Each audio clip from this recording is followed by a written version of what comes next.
सोनपुर नामक एक छोटे से गांव में अमित नाम का एक युवक रहता था। अमित के माता पिता कुछ महीने पहले ही गुजर गए थे।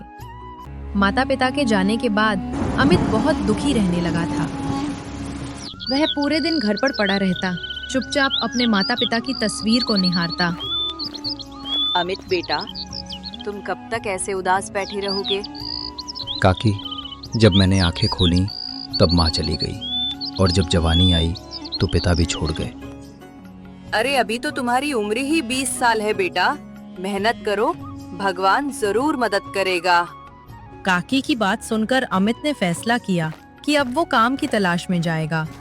अमित सड़क किनारे एक ढाबे पर पहुंचता है।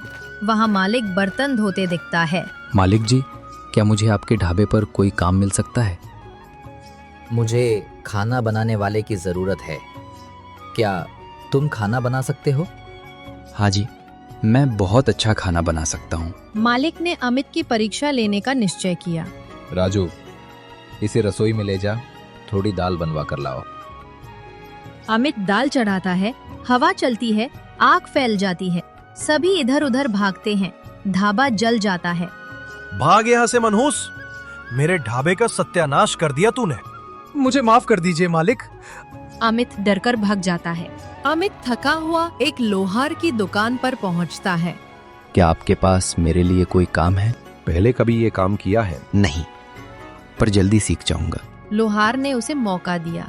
अमित हथौड़ा उठाता है, तभी एक तोता उड़ता है, ध्यान भटकता है और हथौड़ा गलती से रघु की उंगली पर लग जाता है।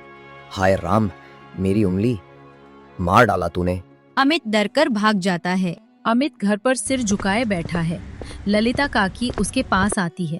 बेटा, कुछ काम मिला कि नहीं? काकी, मैं जहाँ जाता हूँ वहाँ नुकसान ही होता है। चिंता मत करो बेटा, भगवान सब ठीक करेगा।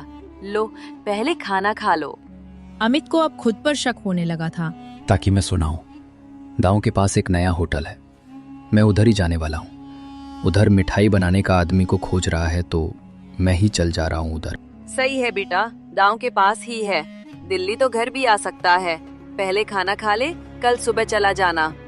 अमित को मिठाई की दुकान में काम मिल चुका था। ठीक है, थोड़ा रसगुल्ला मिठाई बनाकर लेकर आओ। लाला जी, ये रही आज की मिठाइयाँ। लाओ जरा चखूं। अरे ये क्या बना दिया तूने?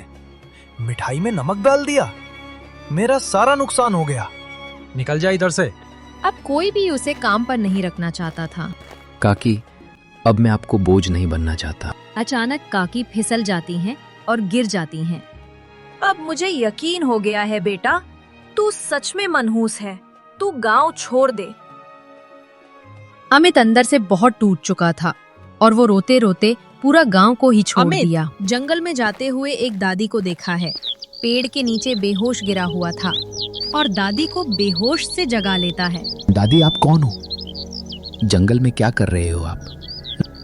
अचानक दादी की रोग बदल जाता है। माँ, अब लेकिन कैसे?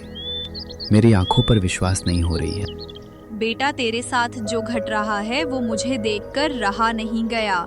ये एक कसी है, इसमें डेली सुबह तो हाथ डालना और कुछ पैसा मिलेगा। उस पैसा को तो इस्तेमाल करना। ये बोलते ही और गायब हो जाता है।